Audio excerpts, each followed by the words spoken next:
Well, for more on this, let's now extend a very warm welcome to political analyst Mr. Bongani Mahlangu. Bongani, it's good to have you on the show with us today as always. So it is official now. We'll get into those remarks by President Cyril Ramaphosa, I suppose, trying to, of course, do some damage control to his earlier utterances in relation to, of course, this compliance versus transformative issues. But Helen Zille is gearing up now for the mayoral position here in the COJ. What are her chances of success and why, do you think?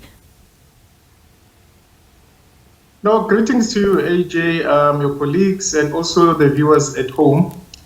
In fact, we wouldn't say gearing up now because the Helen Zille campaign or the Helen Zille DA campaign started the moment when she said she's putting her name in the hat.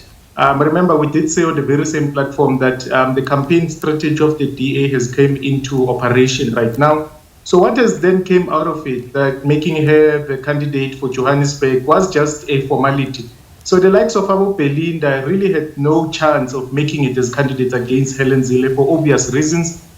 What are her chances? The DA might grow, but I do not see them taking Johannesburg outright. You would remember, one might argue that maybe she was not as well known then as she is now in 2006. When she became the coalition mayor of the city of Cape Town. So now again, they are hoping that the DA might get an increase, and then Helen Zille again then might come in and lead the coalition in the city of Johannesburg with the hope that in the next electoral run after 2026, then they might then have an absolute takeover. But the demographic profile of Johannesburg and Cape Town are very different, as so much as the demographic profile of the Western Cape and Gauteng are very different. So hence, I do not expect that she would get an outright, or the DA will get an outright win in Johannesburg. Let's get to the presidential issue now, Bongani. I mean, does her announcement then come as a surprise, though? Since there have long been rumors, you've just alluded to that. We've heard about her putting a name in the hat, and there were discussions on social media and various other platforms of her possible candidacy. But do you think this final decision had anything to do with President Cyril Ramaphosa's utterances about where the DA governs and service delivery, which is just now corrected and said he should have maybe given a comprehensive explanation detailing the struggle between compliance versus transformative issues? And we'll get into those in a short while as well. No, thanks. I don't think there's correlation between the two. Whether President Cyril Ramaphosa had said or had not said what he said, at the time that he said it, the DA was still going to make Helen Zille their preferred candidate for City of Johannesburg. Hence, I said that we said it here that they are going to do it. So all other things that would have taken place since her deposit of her name was just a formality. Remember, even after she deposited her name, she went on a whole PR exercise going on all major platforms, even before the internal processes of the organization had started. Even what Soli said in terms of how their processes are managed, where people write certain assessments without their names attached to it. They move to a certain rounds of the recruitment process up until an interview where they can now see who are the actual people or the actual candidates. They use certain codes and not names. Those are all just formalities. And we can't even just take his word for it. I mean, it's not like they get audited by an external auditor or anything. So everything was just a formality leading to this point. So there's no correlation whatsoever with what President Cyril Ramaphosa said with regards to making Helen Zille a preferred Johannesburg mayor. So that is a different issue altogether. And then also from what the president had said, I think it is true that there is a difference between governance and service delivery. I mean, there's even a lot of academic literature on that topic alone. Because governance or what you is then assured by the AG in this context is just three things. It's compliance with the law, it is financial performance, and also your predetermined objectives, which is non-financial performance. You can do well on those three, but still not deliver services on the ground or deliver services to everyone and ensure that they enjoy their democratic dividend, which we do know that in the Western Cape or some parts of the Western Cape and some parts of Cape Town, not everyone enjoys their democratic dividend. Some do, and those that do happen to be individuals or communities of a certain demographic profile, and those that do not also happen to be individuals of a demographic profile.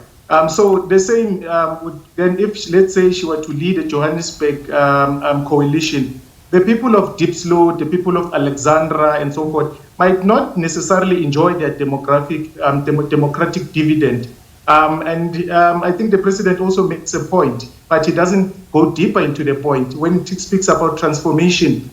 Remember, in 1994, the people of South Africa, especially the historically marginalized people of South Africa, were promised a new social contract, a transformed social contract, a decolonial social contract, and unfortunately didn't get it in the manner of which it was envisioned prior 1994. Hence, people are turning away from the ANC. But the DA is known to be a liberal party.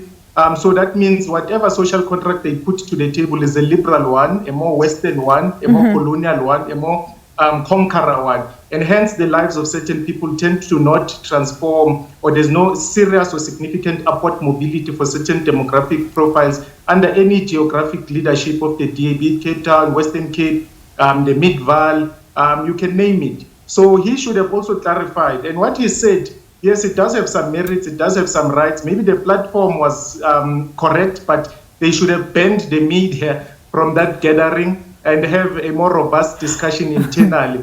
But there are some elements of truth because it can be proven by the MFMA audit report.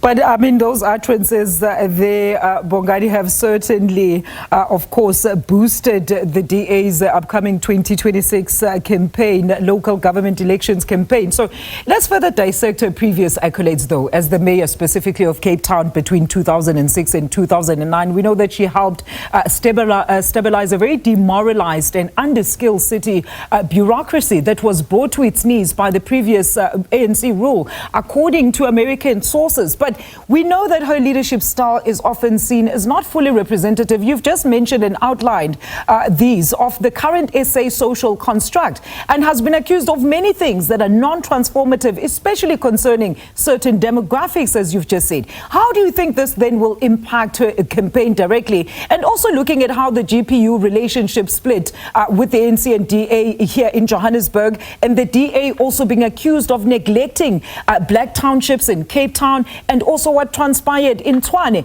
under the DA leadership. How do you think then Joburgers will consider these with her campaign?